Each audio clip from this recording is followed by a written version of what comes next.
할렐루야. 오늘 또 예배를 통해 주시는 그 말씀의 은혜가 우리 마음밭에 심겨서 우리의 삶에 30배, 60배, 100배의 결실을 맺는 능력이 있기를 주님의 이름으로 간절히 축복합니다. 저는 우리 교회 담임 목회자로 이렇게 사역을 하면서 감사한 부분들이 참 많아요. 때로는 근데 제가 이 자리에 서 있는 게 부담스럽다 그런 생각이 들 때도 있습니다. 뭐가 그렇게 감사하냐? 감사한 건 많지만 그 중에 제일은 여러분들인 것 같아요. 여러분들의 미소, 웃으세요. 그러니까 지금 웃어주시면, 그죠? 여러분들이 따뜻함, 여러분들의 사랑이 저한테는 큰 힘과 위로가 됩니다. 아마 제가 우리 교회 목회하기에 역부족이라고 생각했는지 하나님께서 정말 좋은 성도들을 많이 붙여주셨다라고 하는 게 예나 지금이나 동일한 고백입니다. 그래서 늘 감사 그리고 또 감사하고 있습니다. 그럼에도 불구하고 어느 때는 제 마음에 참 부담스럽다, 마음이 어렵다 그런 영역이 분명히 있더라고요. 그것 역시 뭐 한두 가지가 아니기는 하지만 제일 부담스러운 건 뭐냐면 여러분들의 그 시선이에요. 계속 쳐다보고 있는 게 늘 어려워요. 딴 데 보시는 분도 없고 눈을 감는 분도 없다는 게 얼마나 큰 부담인지 모릅니다. 그런데 그거보다 더 부담스러운 건 뭐냐면 말씀에 대한 반응 속도가 매우 빠르다고 하는 것. 2주 전에 제가 설교를 마치고 엘리베이터를 탔는데 엘리베이터 안에서 어느 여자 성도님이 눈시울이 막 붉어지고 한참 우신 충혈된 눈을 봤어요. 그래서 제가 무슨 일이시냐, 괜찮으시냐, 왜 우시냐 니 아무 말씀도 하지 않으시고 계속 훌쩍훌쩍 거리시더라고요. 그래서 제가 죄송합니다, 제가 또 울렸군요 그랬더니 고개를 끄덕이시더라고요. 미안한 마음과 함께 감사한 마음은 뭐냐면 말씀 때문에 우는 사람이 있다. 여러분, 이게 목회자로서는 진짜 큰 은혜고 기쁨이기도 하거든요. 지난주에는 제가 설교를 마치고 밖에서 이렇게 인사를 하는데 어느 분이 나가면서 그런 이야기를 하세요. 참 목사님 설교는 어렵네요. 얼마 전에는 어디로 가라고 하시더니 지난주에는 기웃기웃거리지 말라. 그럼 도대체 나는 어떻게 하라는 얘기입니까? 목사님 설교는 그냥 들으면 좋은데 그걸 적용하려면 한없이 어렵습니다. 그리고 예배당 문 밖을 나가셨어요. 잠시 후에 우리 전사님 중에 한 분이 오셔서 목사님 젊은 부부신데 상담이 필요하대요. 그래서 만나서 함께 이런저런 이야기를 하다 보니까 그분은 또 그런 이야기를 하세요. 지난주 주일 설교를 마치고 기도를 하는데 목사님 저는 제 몸이 부들부들 떨리는 걸 경험했습니다. 그러시더라고요. 여러분, 설교 듣고 몸이 부들부들 떨리는 거 좋은 현상인가요? 안 좋은 현상인가요? 어떤 상황이냐에 따라 다른데 한편으로는 미안한 마음은 설교를 들으면 은혜와 기쁨이 충만해서 웃음도 나오고 막 행복해야 되는데 몸을 부들부들 떨었다. 이건 별로 안 좋은 거 아닐까 이런 생각이 들더라고요. 목회자로서 성도들을 위로하고 회복의 메시지를 줘야 되는데 저렇게 고통스러움을 선물하다니 제 마음도 사실은 쉽지 않더라고요. 그런데 말입니다, 그분의 이야기를 다 들어보니 이분들이 진짜 귀한 분이구나라는 생각을 해보게 됐습니다. 왜냐하면 주일 설교를 듣고 그 말씀을 자기 삶에 비춰보고 하나님의 뜻이 무엇인지를 묻고 싶어서 내가 지금 마음에 결정하고 이렇게 하기로 결단을 했는데 하나님이 잡으시는 것 같으니까 내 몸이 부들부들 떨리는 거예요. 야, 이분들이 진짜 그리스도인이구나.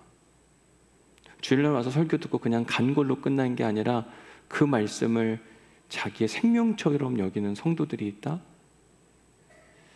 저는 너무 기쁘고 감사했어요.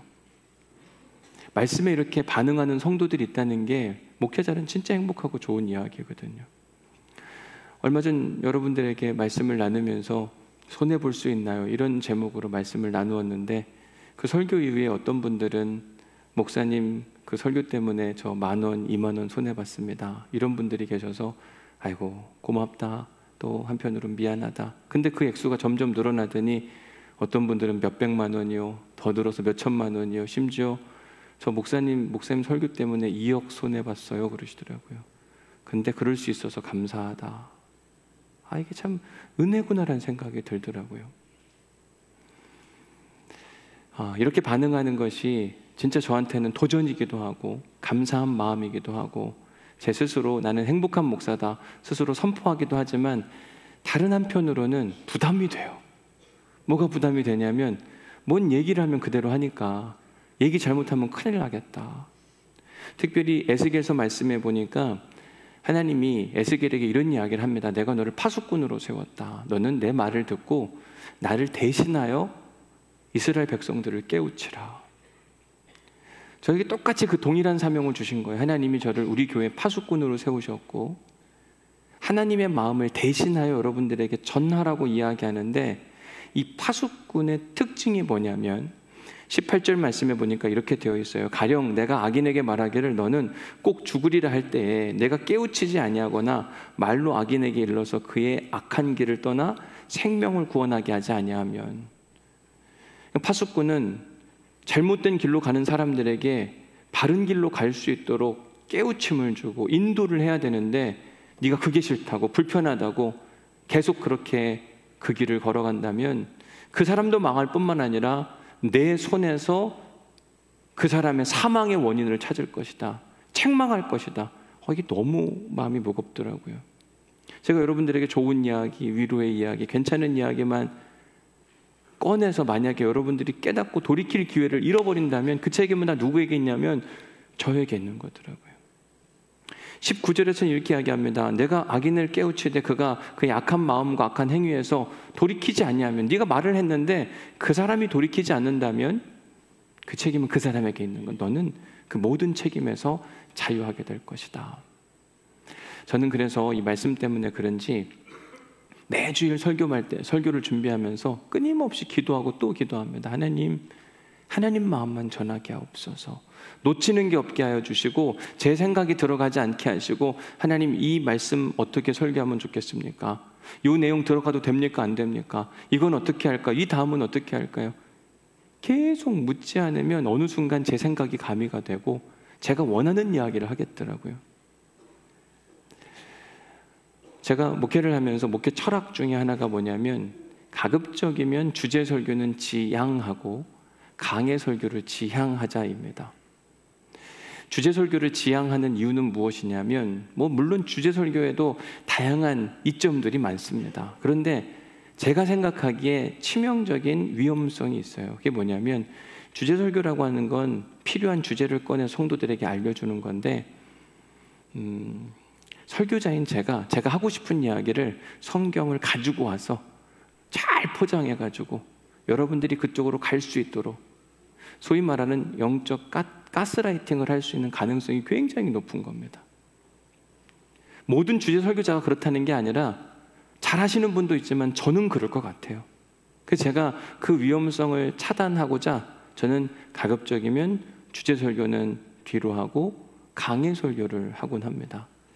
강해 설교가 좋은 건 뭐냐면 뭘 설교할까 고민하지 않아도 돼요.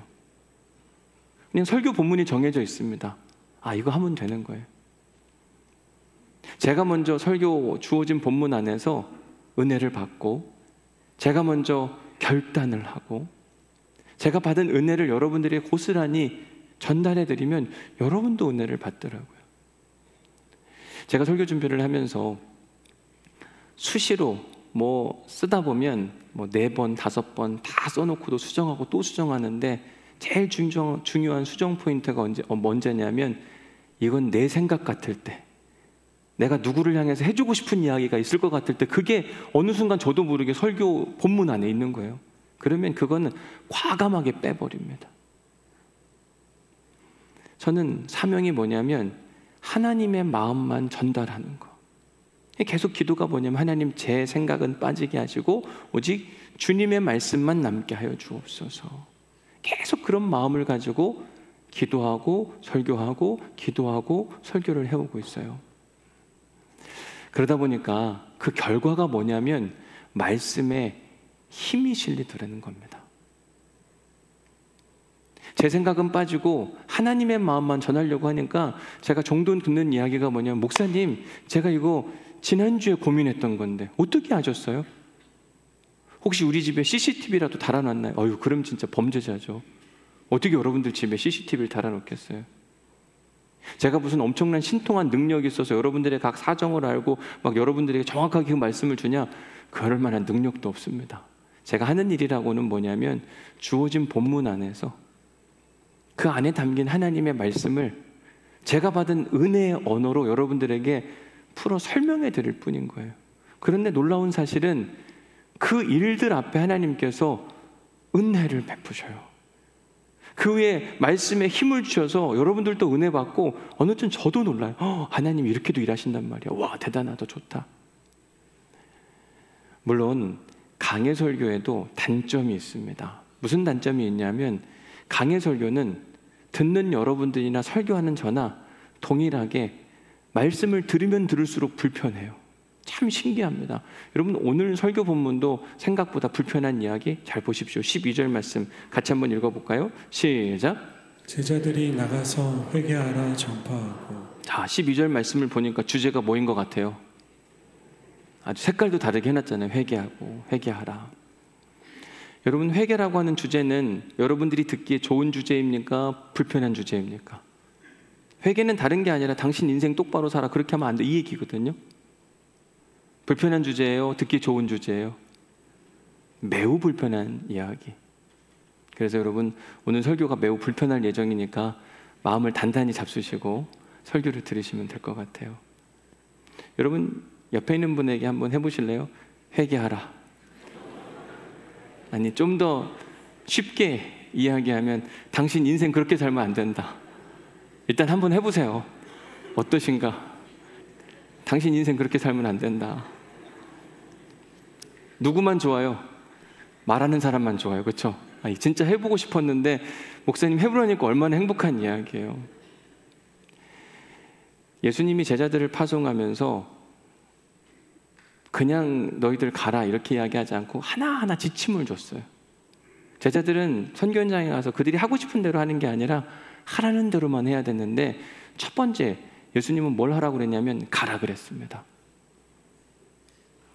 근데 그냥 가라고 한 게 아니라 어디로 가라고 그랬냐면 평화의 사도가 되려면 아픔과 슬픔과 고통과 어려움이 있는 것.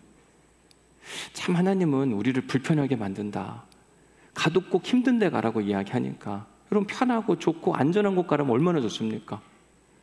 근데 예수님이 제자들을 파송하면서 너희들은 좋은 곳 가라는 게 아니라 복음이 필요한 것, 평화가 필요한 것, 기쁨이 필요한 곳, 그곳은 힘들고 어렵고 악이 살아있는 곳, 그런 곳이거든요.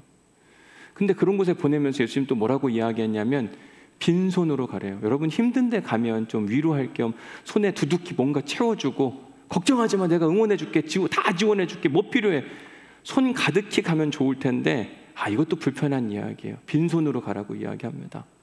근데 여기서 끝나지 않고 예수님 뭐라고 이야기했냐면 혹여나 어느 집에 가서 너희들을 영접하면 딴 데 기웃기웃 거리지 말고 그 집에서 끝까지 머물라고 합니다. 여러분 우리의 본성은 얻은 집에 머물고 있는데 더 좋은 데에서 좋은 조건으로 뭔가를 제시하면 막 빨리 옮기고 싶은데 그것도 하지 말라고 이야기해요. 여러분 그래서 예수님의 이야기를 들어보면 하나같이 불편해요. 예수님 메시지의 핵심을 담은 책이 마태복음, 그 중에서도 5장부터 6장, 7장 이걸 우리가 산상수훈이라고 이야기하는데 거기에 있는 이야기를 읽어보면 하나같이 불편해요. 예수님은요 어느 때 보면 남 불편하게 하는데 선수예요. 선수. 그분이 이야기를 들으면 100% 불편합니다. 오늘 또 예수님께서 제자들을 파송하면서 그들이 해야 될 네 번째 불편한 미션이 무엇인지를 소개합니다. 다시 한번 12절 읽어보겠습니다. 같이 읽습니다. 시작. 제자들이 나가서 회개하라 전파하고. 제자들 보고 이제 밖에 나가라고 이야기하고, 그러니까 어느 집에 너희들 들어가면 거기에서 머물면서 이제 사역을 하면 되는데 일단 집 밖으로 나오라고 하고 뭘 하라 그래요? 선포하는데 뭘 선포하라고 합니까? 회개를 선포하라고 이야기해요. 여러분들이 오늘 말씀의 은혜를 받고 예배당 문 밖에 나가서 지나가는 사람들을 향해서 회개를 선포한다고 생각해 보세요. 회개하라. 그럼 어떤 일이 벌어질까요? 좌동시장에 가서 지나다니는 사람들에게 여러분 회개하셔야 천국 갑니다 이렇게 한다면 어떤 일이 벌어질까요?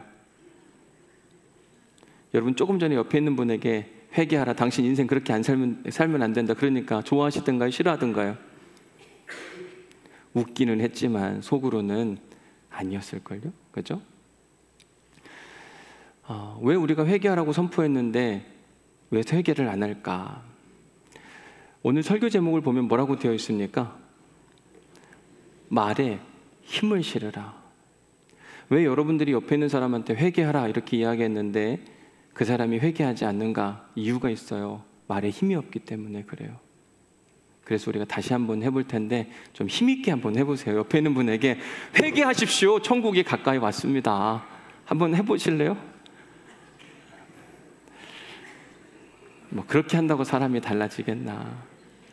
오늘 설교 제목 말에 힘을 실으라고 하는 이야기는 목소리에 힘을 실으라는 이야기가 아니라 메시지에 힘을 실으라는 이야기예요.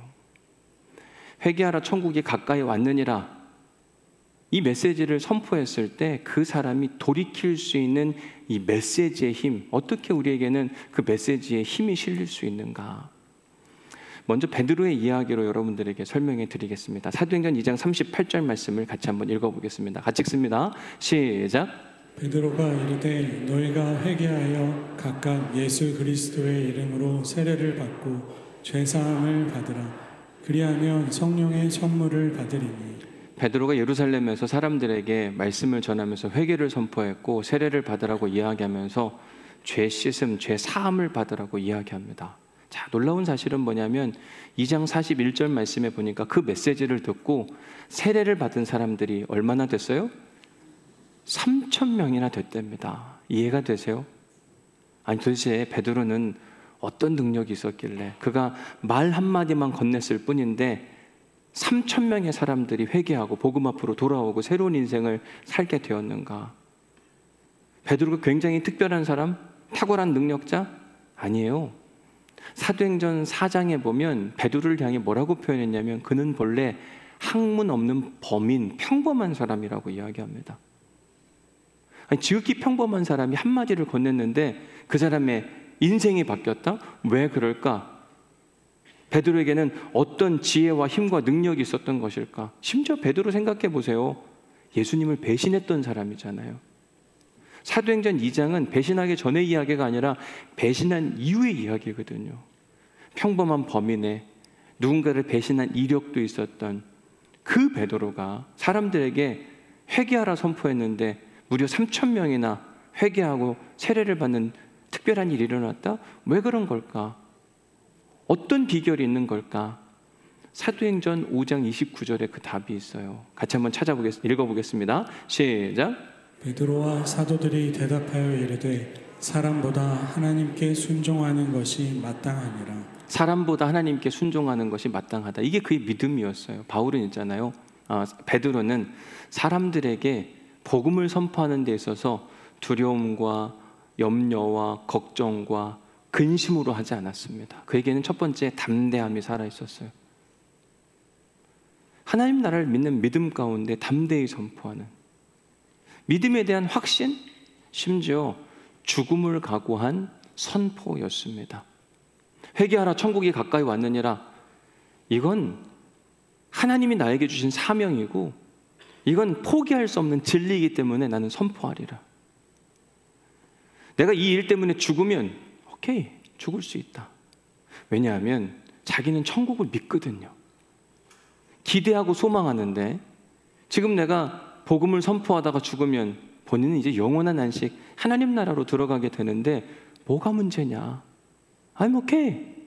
나는 죽으면 괜찮다. 이런 마음을 가지고 믿음을 선포하니까 여러분 죽음을 각오한 사람의 선포 감당 안 돼요. 그 메시지에 사람들이 압도가 되었고 그 메시지에 사람들의 마음문이 활짝 열리면서 그들 마음문에 복음이 심겨지고 열매가 맺혀지기 시작을 하는 겁니다. 그래서 단 한마디의 이야기를 하는데도 불구하고 그 말에 힘과 능력이 있었던 겁니다. 베드로와 비슷한 인생의 경험을 한 사람이 사도 바울이라고 하는 사람인데 사도행전 16장이면 바울이 그도 딱 한마디의 이야기를 통해서 한 가정의 인생을 완전히 뒤바꾸고 교회를 세운 이야기가 사도행전 16장에 등장해요. 사도행전 16장에서 한 사람이 바울에게 묻습니다. 제가 어떻게 해야 구원을 얻을 수 있습니까? 그때 바울이 한마디, 한 문장을 이야기합니다. 우리가 잘 아는 이야기, 이르되, 같이 한번 해볼까요? 시작. 주 예수를 믿으라. 그리하면 너와 내 집이 구원을 받으리라 하고. 주 예수를 믿으라. 사실 뭐 그 이외에 다른 말을 하지 않았습니다. 그러면 구원이 임할 거야. 여러분들은 여러분들이 누군가에게 주 예수를 믿으라, 그리하면 구원을 얻으리라, 그러면 어떻게 하든가요? 말의 힘과 능력이 있든가요? 놀라운 건 바울은 말의 힘과 능력이 있어서 그 이야기를 들은 온 집안 사람들이 세례를 받고, 거기서 끝나지 않고 그들이 진짜 참 믿음 안으로 들어가서 기쁨을 회복하는 이야기가 사도행전 16장에 등장합니다. 사도 바울이 한 이야기는 한마디, 주 예수를 믿으라, 그리하면 너희 집에 구원을 받을 것이다. 이 한마디를 했는데 어떻게 한 가정이 변하고 그들이 하나님을 믿으며 그들이 구원으로 인도된 것일까? 사실 우리도 그런 능력을 갖고 싶잖아요. 우리도 전도하고 싶은 사람, 내 아내, 내 남편, 우리 자녀들, 우리의 부모님들, 주변의 지인들 전도하고 싶은데 왜 바울은 되고 왜 베드로는 되는데 왜 나는 안 되나? 바울이 가지고 있었던 그 특별한 힘, 능력은 무엇인가? 저는 오늘 설교를 마무리하면서 여러분들에게 말에 힘을 싣는 비결, 방법을 소개해 드리려고 합니다. 우리가 말에, 메시지에 힘을 가지려면 어떻게 해야 되는가? AD 50년 사도 바울이 2차 선교행을 할 때 그가 빌립보라고 하는 도시에 가게 됩니다. 그 도시에 갔더니 자기를 귀찮게 하는 한 사람이 있었는데 자세히 보니까 그가 귀신 들린 사람이었어요. 그 귀신이 들리니까 자기도 괴로운데 남도 괴롭히고 있어요. 바울이 그래서 너무 안타까워서 그 사람의 귀신 들림을 내쫓아 줍니다. 그러니까 사람이 멀쩡해졌어요. 얼마나 기뻐요. 그 사람도 기쁘고 자기를 괴롭혔으니까 그 사람이 이제 떨어져 나갔으니까 바울도 기뻤어요. 그런데 기쁘지 않은 한 사람이 있었습니다. 누구였냐면 그 귀신 들린 사람을 종으로 삼고 수익을 얻었던, 이 귀신 들린 사람이 점치는 일을 잘하는지라 유명해졌습니다. 사람들은 와서 점을 치고 복채를 주고, 그 복채는 누구에게 가냐면 주인에게 갔는데 사도 바울을 통해 귀신이 떠나가니까 더 이상 복채, 돈이 들어오지 않는 겁니다. 이 사람이 너무 화가 났어요. 그러니 바울을 잡아다가 이 빌립보 지역의 관리들에게 넘깁니다. 근데 죄목이 없잖아요. 귀신 들린 사람을 치료해줬다. 이게 잘못한 건 아니잖아요. 그래서 없는 이야기를 꺼내요. 이 사람은 로마 제국의 미풍양속을 해치는 사람이라. 말도 안 되는 이야기로 바울을 폄하합니다. 고소했어요. 돈에 매수된 관리들이 바울을 치라고 이야기합니다. 그러자 옷을 찢어버리고 매로 심하게 친 후에 거기서 끝나지 않고 감옥에 가두게 돼요. 간수에게 이야기합니다. 이 사람을 단단히 지켜라. 이 사람은 곧 죽을 사람이니까 절대로 이 사람이 딴짓 못하도록 해야 한다. 이 사명을 받았습니다. 이때 바울과 실라가 그 감옥에 갇혀서 한 일이 우리가 잘 아는 것처럼 두려움과 염려와 걱정 가운데 있지 아니하고 불만과 불평을 토로하지 아니하고 오히려 기도하고 찬송하며, 놀라운 이야기예요. 하나님이 그 기도와 찬송을 들으셨는지 갑자기 지진이 일어납니다. 여러분, 지진은 있잖아요. 지금도 이 터키와 그리스 일대에 자주 일어납니다. 빌립보라고 하는 지역은 지금으로는 국경이 그리스령에 속해 있는데 예나 지금이나 그 일대에는 지진대가 움직이기 때문에 지진이 일어났는데 하필 사도 바울과 실라가 감옥에 갇혀서 기도하고 찬송할 때 우연인지 필연인지 모르겠지만 하나님께서 집안을 뒤흔드시고 옥문을 열어 제낀 겁니다. 여러분, 억울한 중에 감옥에 갇혔는데 옥문이 갑자기 열렸어요. 그러면 여러분들이 죄수라면 어떻게 하시겠습니까? 뛰쳐나가야 정상이죠. 도망가야 되는데 놀라운 건 도망가지 않았어요. 간수가 자다가 갑자기 지진이 일어나고 옥문이 열린 걸 보고 큰일 났다. 왜냐하면 로마 제국에서 이 간수에게 사명을 주기를, 이 사람 잘 지켜라. 근데 지진이 일어나고 옥문이 일어났으니 죄수들이 도망갔을 거라고 생각해서 그는 스스로 목숨을 끊으려고 했습니다. 그러는 찰나에 바울이 나타나서 뭐라고 이야기하냐면 여보시오 여보시오, 나 안 도망갔으니까 죽지 마시오 이야기해요. 이게 무슨 환청인가 이런 생각 가운데 간수가 얼른 감옥 안으로 들어가서 바울과 실라가 있는지를 살피는데 거기 있는 거예요. 놀라지 않을 수가 없었어요. 로마 제국의 간수로 살아온 이 사람은 바울과 실라의 이 모습을 보고 감격하고 감탄하는 겁니다. 맨 처음에는 이 사람들 미쳤다. 아니 그렇지 않고는 지금 억울하게 감옥에 갇혔는데 찬송하고 기도를 해요. 이건 우울한 이야기가 아니라 기쁨의 이야기. 보통 억울하게 감옥에 들어온 사람들의 특징은 불평과 원망과 남 탓과 세상 부정적인데 이 사람들은 그런 사람들이 아니에요.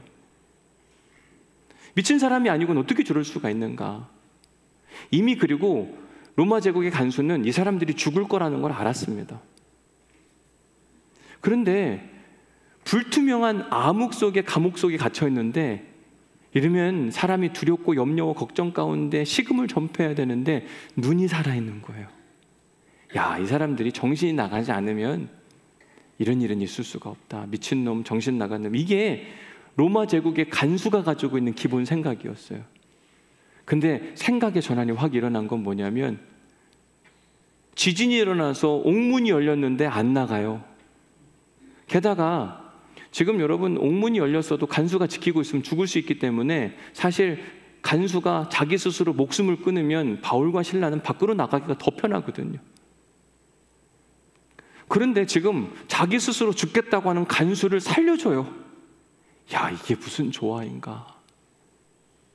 그러면서 이 간수는 바울과 실라에 대한 생각이 완전히 달라졌어요. 맨 처음에 이 사람들을 하는 행동을 통해서는 야, 미친놈 아닌가, 정신 나간 사람들이다. 그런데 바울이 옥토가 흔들리고 옥문이 다 열리고 나갈 기회를 얻었는데도 불구하고 나가지 않고 오히려 자기 목숨을 구해주는 그 사람을 보고 너무 신기한 거죠.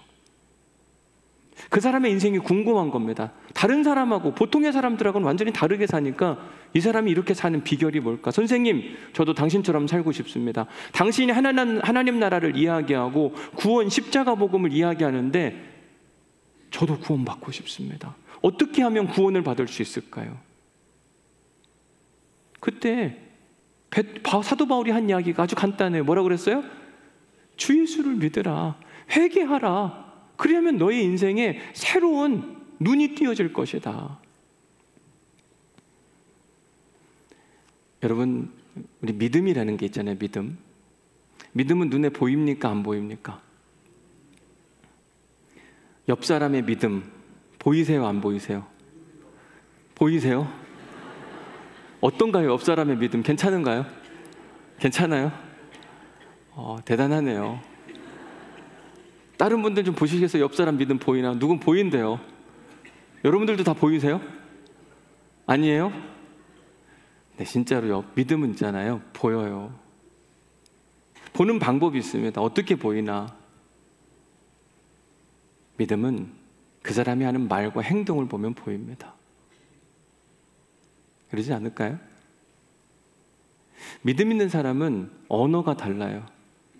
내가 비록 억울함과 답답함 상황을 마주했을지라도 불평, 원망, 짜증, 남탓 잠깐은 할 수 있지만 지속적으로는 하지 않아요. 왜냐하면 그러는 중에도 일하실 하나님을 믿는 믿음이 있기 때문에. 그런 사람들은 금세 언어가 바뀌어서 희망의 언어를 사용해요. 사랑의 언어를 사용하고 용서의 언어를 사용하는 겁니다. 아, 저 사람 믿음 있네. 알아볼 수 있어요. 여러분, 새치기 하는 사람 하나님 믿는 사람입니까? 안 믿는 사람입니까? 믿음이 있으면 합니까? 안 합니까? 이제 이제부터는 어려워요. 그렇죠? 나 새치기 했는데 어떡하냐. 안 믿나 보다. 아니, 거짓말하면 하나님 믿는 거예요? 안 믿는 거예요? 점점 어려워집니다. 그렇죠? 지난주 기웃기웃 하지 말라고 그랬는데 이번 주 기웃기웃 했다면 그런 사람은 교회를 다니는 교인이에요. 종교인은 맞습니다. 그러나 그리스도인은 맞나? 하나님 나라 백성이라고 과연 우리가 이야기할 수 있나? 어떤 사람의 말과 행동을 보면 그 사람의 믿음의 상태가 보인다니까요. 사람이 봐도 이 사람이 믿음이 있는지 없는지를 아는데 하나님은 얼마나 잘 아실까? 야고보서 2장에 보니까 이런 표현이 있어요. 한번 읽어보세요. 야고보서 2장 18절 말씀 같이 한번 읽어봅니다. 시작. 어떤 사람은 말하기를 너는 믿음이 있고 나는 행함이 있으니 행함이 없는 내 믿음을 내게 보이라. 나는 행함으로 내 믿음을 내게 보이리라 하리라. 네, 어떤 사람이 말하는데 너는 믿음이 있다고 말하고 나는 행함이 있는데 진짜 네 믿음이 믿음인지 한번 확인해 보자. 그러면 네 행함으로 내 믿음을 증명해 보이라고 이야기합니다. 나는 내 믿음을 내 행함으로 증명해 보일게. 여러분, 예수 잘 믿는다고 하는 사람이 있는데 자꾸 새치기를 합니다. 근데 예수 안 믿는 사람이 믿음이 있는지 없는지 모르는데 이 사람은 잘 지켜요.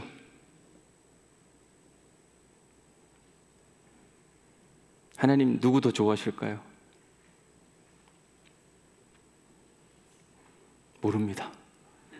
그러나 우리가 보기에는 어떤 게 더 좋아요? 차라리 이 사람 믿음 없다고 스스로가 말하면 좋겠어요. 그죠? 아니 믿는다고 하면서 왜 새치기를 하냐고요. 이건 안 믿는 증거라고 이야기를 하는 겁니다. 스스로가 증명해내는 거예요. 내가 하나님을 믿는다고 하면서도 염려와 걱정 가운데 남 탓하고 불평하고 스스로가 난 하나님을 안 믿는다고 선포하고 나아가는 거예요. 여러분, 이게 포도나무라고 칩시다. 그럼 여기 뭐가 열려야 되죠? 포도가 열려요. 이 똑같은 이야기를 예수님이 마태복음 7장에서 하셨어요. 열매로 그들이 누구인지를 안다. 아니 가시나무에서 어떻게 포도가 열릴 수 있고 엉겅퀴에서 어떻게 무화과를 딸 수가 있겠느냐. 우리가 하나님의 사람이라면 하나님의 열매가 맺혀질 텐데 열매를 보면 이게 하나님 나라 백성인지 아닌지는 우리가 너무너무 잘 알 수 있다는 이야기. 요한일서 3장 18절 말씀에 보니까 자녀들아 우리가 말과 혀로만 사랑하지 말고 사랑한다고 이야기하지만 그 안에 행함과 진실함이 없다면 그건 진짜 사랑이 아님을 거듭 강조하는 모습을 보게 됩니다. 사랑하는 성도 여러분, 우리가 하는 말에 힘이 실리려면 삶이 뒷받침되어야 합니다. 사도행전에 등장하는 예수님의 제자들을 유심히 살펴보면 그들은 하나님 나라 복음을 선포하면서 목숨을 걸었어요. 난 죽어도 좋다. 실제로 다 죽었습니다. 어느 누구 하나 안 죽은 사람이 없어요. 여러분, 왜 예수님의 12 제자들이 하나님 나라를 선포하면서 죽음을 선택했을까? 예를 들어볼게요. 이게 기타를 치는 피크라고 하는 건데 옛날에 여러분 다 짤짤이 해보셨죠? 제가 이제 한번 이렇게 해볼게요. 어느 손에 있는지 여러분들이 맞추는 거예요. 자, 여러분 어느 손에 있을까요? 자, 왼손에 있다고 생각하시는 분 손 들어보시고, 오른손에 있다고 생각하시는 분, 여러분들이 관심이 없으면 안 됩니다. 일단은 설교를 끝내야 되니까 일단 관심을 보이셔야 돼요. 둘 중에 하나는 선택하셔야 됩니다. 자, 왼손에 있다고 생각하시는 분, 오른손에 있다고 생각하시는 분, 어디에 있을까요? 왼손에 있습니다. 다시 한번 할게요. 맞추신 분들, 이번에 맞추면 뭐 좀 드릴까요? 그러면 여러분들 좀 반응을 하시겠어요? 자, 다시 한번 해볼게요. 자, 왼손에 있을까요? 오른손에 있을까요? 자, 왼손에 있다. 자, 오른손에 있다. 오른손이 훨씬 더 많네요. 저는 제가 제 목숨을 걸고 얘기하는데 왼손에 있습니다. 다시 이야기할게요. 왼손 아니면 제가 제 손에 장을 찢겠습니다. 아니, 제 전 재산을 드리겠습니다. 자, 왼손에 있다고 생각하시는 분, 아직도 저를 못 믿는 분들이 많으시군요. 아니, 제가 목숨을 건다고 그랬고 전 재산을 건다고 했으면 다시 한번 해볼게요. 왼손에 있다. 아니, 이쪽 좀 보여드렸잖아요. 그런데도 아직도 안 들으면 어떡하자는 거예요. 여러분, 내가 목숨을 걸고 전 재산을 걸면 사람들은 따라오게 되어 있어요. 복음을 선포하면서 예수 그리스도를 이야기하는데 목숨 걸면 따라옵니다. 왜 우리에게 자녀들에게, 왜 우리 부모님에게, 이웃들에게 이야기하는데 사람들이 날 안 따라오나, 왜 내 이야기에 말에 힘이 안 실리나 생각해보면 목숨을 안 걸어요. 여러분, 재산 걸어보십시오. 다 전도됩니다. 하나님 나라 이때매요. 고정민 장로님 오셔서 간증하면서 그런 이야기 했어요. 자기는 하나님을 믿는 믿음으로 회사를 그만두고 여러 가지 일들을 할 때 다 믿음으로 하는 거예요. 베드로뿐만 아니라 사도들이 사람들에게 말에 힘을 가질 수 있었던 건 뭐냐면 목숨을 걸고 선포했기 때문에 그래요. 바울이 한마디를 했는데 그 한마디 때문에 한 가정이 변화가 됐습니다. 왜? 믿음의 삶의 모습을 보여줬거든요. 다른 겁니다. 억울하게 감옥에 gat혔는데 간수들도 알았어요. 이 죽음이, 이 감옥 생활이 억울하다는 거. 근데 그들은 그 감옥 안에서 주가 일하시네, 주가 일하시네, 주께 아끼지 않는 자에게. 그 당시에 이 노래가 있었다면 그들은 이렇게 불렀을 거예요. 내가 빈손으로 빈들에서 걸을 때에도 난 하나님을 신뢰하는 마음으로 일하실 것을 믿고 간다. 근데 그게 실제가 되니까 선생님, 저도 당신처럼 살고 싶어요. 전도한 게 아니라 그가 전도 받고 싶어서 찾아옵니다. 믿음의 삶의 모습을 보이니까 이런 능력이 나타나요. 예수님이 3년 동안 공생의 사역을 하면서 어디를 가든지 늘 인기가 있었어요. 사람들이 찾아와서 믿었습니다. 참 놀라운 이야기입니다. 근데 예수님 이야기는 이미 여러분들에게 말씀드린 것처럼 다 불편한 이야기. 불편한 이야기하면 안 올 것 같잖아요. 근데 신기한 건 예수님을 따라다니고 예수님의 메시지를 듣고 싶어하고 만나고 싶어하고 열광하는 사람들이 늘 차고 넘쳤어요. 아니, 어떻게 그럴 수가 있나. 왜냐하면 예수님은 자기가 한 말을 지켰거든요. 제자들에게 뭐라고 이야기했냐면, 마태복음 5장 한 부분을 여러분들이 소개하면 잘 아는 이야기, 원수를 사랑하고 너희들을 박해하는 자를 위해 기도해라. 얼마나 멋있는 얘기예요. 근데 가끔 우리는 멋있는 얘기만 하고 멋있게 살지는 않습니다. 근데 예수님은 멋있게 말하고 멋있게 사셨어요. 자기를 억울하게 십자가에 못 박으라고 외치는 사람들을 향하여 예수님 한 기도가 뭐였냐면, 아버지, 저들을 사하여 주옵소서. 모르고 하는 일이니까 저들의 죄를 용서해 달라고 기도해요. 얼마나 멋있어요. 자기가 말해놓고 말한 대로 사는 겁니다.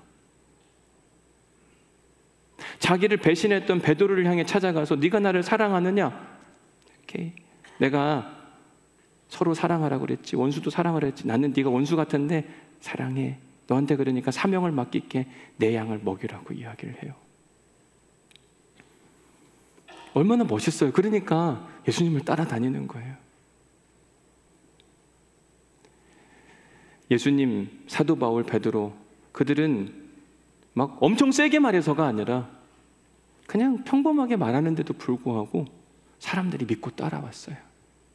왜 그랬는가 생각해 보니까 목숨을 걸었더라고요. 목숨 건 사람의 메시지는 사람을 압도해요. 제가 목회를 해보니까 목회도 있잖아요. 어떤 분들은 살살하라고 하는 표현들도 계신데 그런 목회가 안 되더라고요. 개척 목회도 해보고 뭐 또 해보면 있잖아요. 온 힘을 걸고 목숨을 걸어야 돼요. 아까 우리 찬양하면서 하나님 말씀에 인생을 걸 때 그때 능력이 나타나더라고요. 아니, 죽지 뭐. 하나님 나라 가는데 뭐가 문제냐. 이래야 역사가 일어나더라고요. 믿음의 모습을 보이면 있잖아요. 오라고 하지 않아도 옵니다. 바울한테 찾아가서 구원받는 방법을 묻잖아요. 왜 그런가? 믿음의 삶을 사는 거예요. 내가 지금 염려와 걱정과 근심이 많지만 자유함으로 주가 일하시네, 주가 일하시네. 나는 자유롭다. 은혜다. 예수님이 자기가 말한 대로 사니까 와, 진짜 저분은 멋지게 말하고 멋지게 산다. 그분을 따르자. 그분 말 한마디에 인생을 바꿔 사는 사람들이 많았어요. 이제 설교를 마치면서 마지막 질문이에요. 내 말에는 과연 힘이 있는가? 은혜 받은 말씀 적어보십시오.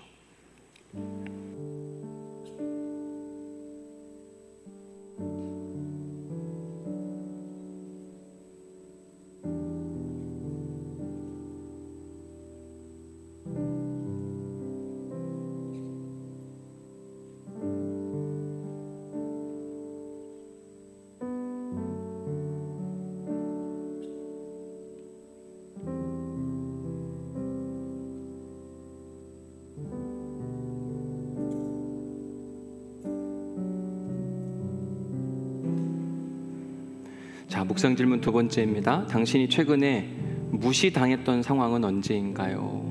여러분, 어느 때 보면 집에서도 우리가 막 무시당하고 내 말 했는데 안 들어주고, 그죠?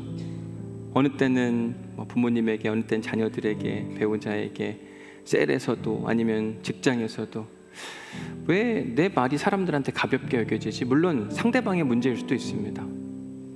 근데 지금 상대방의 문제를 얘기하는 게 아니라 우리 자신의 모습을 한번 봐야 됩니다. 어쩌면 상대방의 문제가 아니라 내가 너무 가벼운 거예요. 내 메시지에 힘이 없는 거예요. 왜? 목숨을 안 거니까. 왜? 믿음대로 안 사니까. 왜? 말해놓고 안 지키니까. 여러분 잘 생각해 보시고 우리 스스로를 한번 점검해 봐야만 합니다. 왜 내 말엔 이렇게 힘이 없나? 여러분 저는 뭐 요리 이런 걸 진짜 못하거든요. 근데 제 아내한테 여보 요리가 뭐냐? 이건 이렇게 하면 말에 힘이 있을까요? 없을까요? 없어요. 요리도 못하는 게 무슨 훈수를 둬요. 힘이 있어야 돼요. 실력이 있어야 되고. 이제 말에 힘을 싣는 방법, 오늘 설교와 함께 3가지로 정리해드리면, 첫 번째 뭘 걸으라고 그랬죠? 목숨을 걸으면 됩니다. 목숨.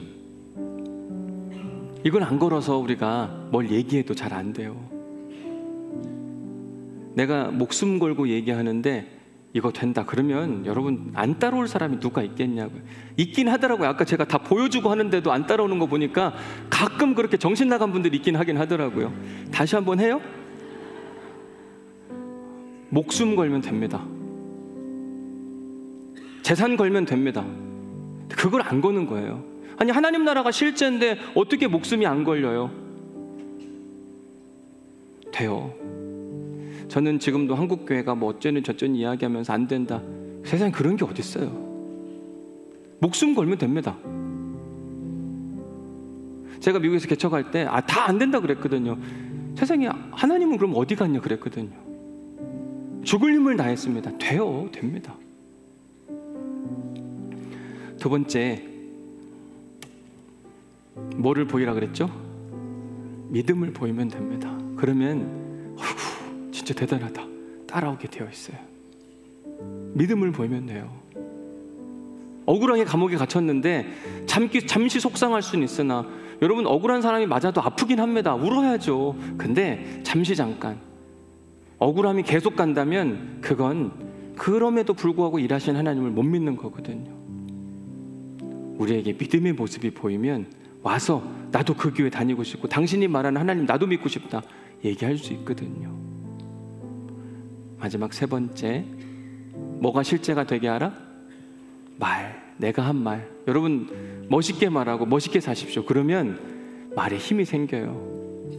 자꾸 말도 못하는 것 같고 내가 못 지킬 것 같으니까 지킬 생각하고 말하고 실제로 지키면 그 말엔 힘이 생기거든요.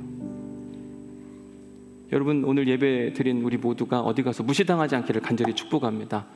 가정에서도 말의 힘과 권세가 있어서 여러분들이 말하는 것에 사람들이 움직여가고 하나님 나라를 꿈꾸는 우리 모두가 될 수 있기를 주님의 이름으로 간절히 축복합니다.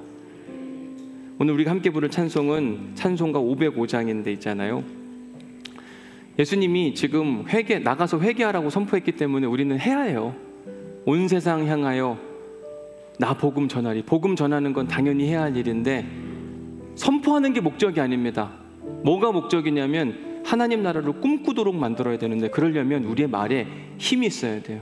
우리의 삶에 힘이 있어야만 합니다. 이 찬양을 하면서 하나님 내 삶에 힘이 나타나서 내가 말을 할 때 복음을 전할 때 참된 간증다가 되게 하여 주옵소서. 이 마음을 가지고 우리 힘차게 박수치면서 힘있게 온 세상 위에 함께 찬양합시다.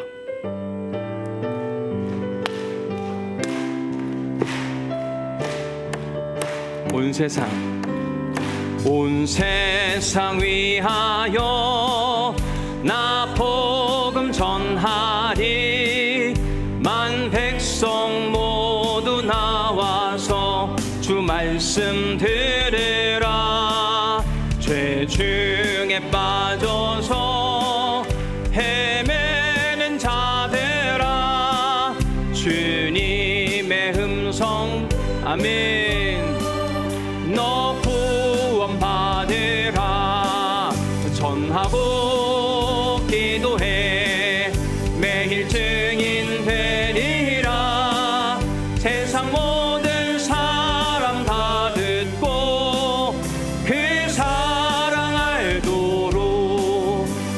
온 세상 위하여 이 복음 전하리.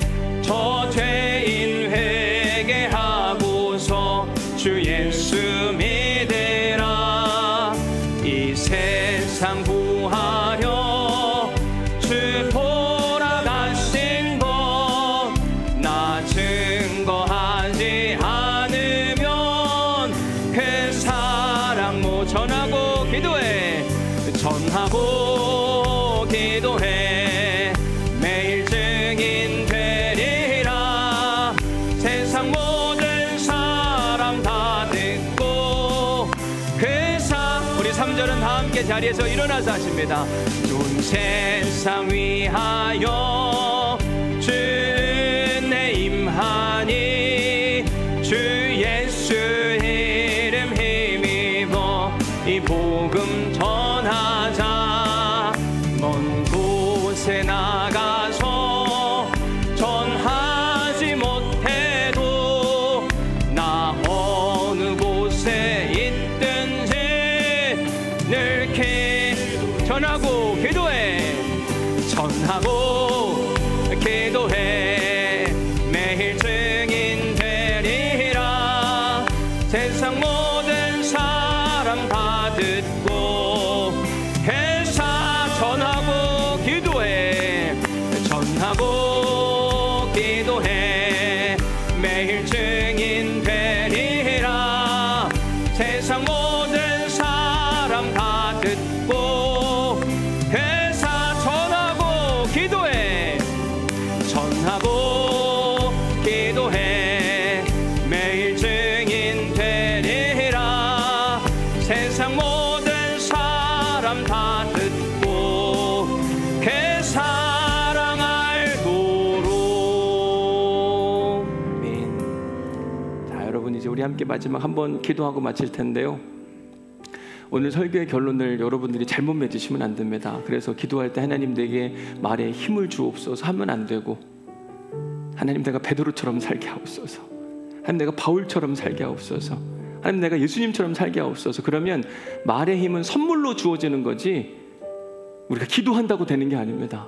그러니까 우리 함께 기도할 때 하나님 말씀에 목숨을 걸게 하시고, 하나님 믿음의 삶이 보여지게 하여 주옵시고, 하나님 멋있게 말하고 멋있게 사는 예수님 닮게 하여 주옵소서. 이런 마음의 소원을 담고 주님의 이름을 간절히 한번 부르짖고 우리 함께 통성으로 기도한 뒤에 제가 축도하겠습니다. 기도하겠습니다. 주여! 하나님 감사합니다. 오늘도 우리에게 말씀의 은혜를 주시고 주님 우리의 말에 힘을 가지라고 이야기했는데 방법을 가르쳐주사온 이번 한 주간 동안 주님 따라가게 하옵소서. 베드로처럼 살게 하옵소서. 무엇을 하든지 어디에 있든지 말의 힘을 갖고 살 수 있도록 인도하여 주옵소서.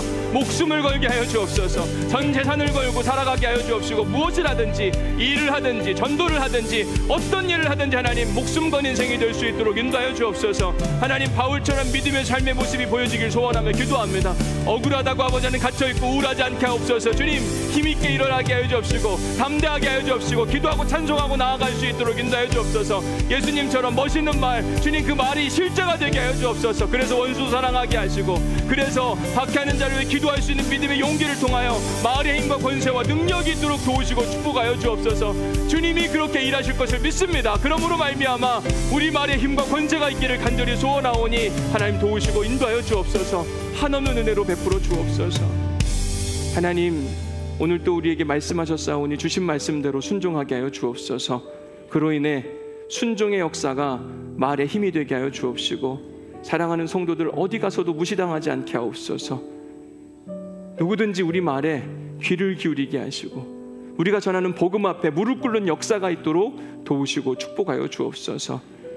우리 사랑하는 부모님과 자녀들을 전도하고 싶습니다. 왜 안 될까? 그들의 문제이기도 하지만 우리에게 말에 힘이 없어서이기도 합니다. 하나님 말에 힘을 기를 수 있는 능력의 사람들이 될 수 있도록 축복하여 주옵소서. 이제는 우리 주 예수 그리스도의 은혜와 아버지 하나님의 극진하신 사랑과 성령님의 감동 감화 역사 교통으로 충만하심이 이제 베드로처럼 사도 바울처럼 예수님처럼 살아감으로 말에 힘을 얻기를 소원하는 우리 사랑하는 모든 성도들에게 하늘의 권세와 능력이 영원히 함께 하시기를 간절히 축원하옵나이다. 아멘.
말씀에